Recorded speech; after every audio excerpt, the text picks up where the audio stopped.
Bom dia, presidente. Bom dia, Novos Par. Agora já contendo o choro. Já tá. E vamos começar a trabalhar. Vereador agora do União Brasil. Ontem à tarde estivemos visitando o bairro Século XX, rua por rua, vendo as necessidades das pessoas que precisam ali.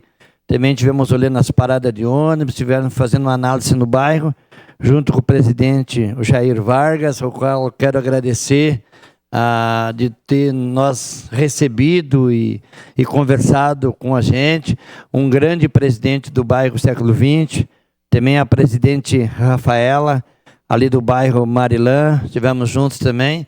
Estamos montando, junto com a presidente do bairro Marilã, presidente do bairro Século XX, uma ação que iniciaremos nessa segunda-feira agora, que será uma ação de bota-foras. Também vamos fazer uma ação ali de iluminação, vamos contar aí com a Secretaria de Obras que possa nos ajudar, e vamos fazer uma ação que se chama Bairro Limpo, iniciará nesta segunda-feira e vai terminar no sábado, e no sábado queremos fazer uma grande ação com a chegada ali dos mosquitão, aí da dengue, que estarão lá fazendo essa divulgação do controle do foco do mosquito da dengue.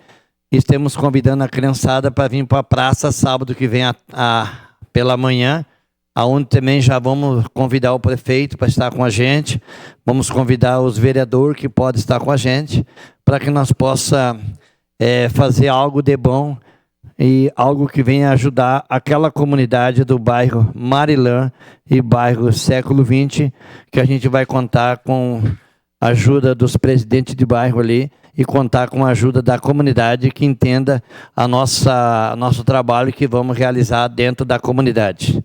Obrigado, presidente. Próximo vereador.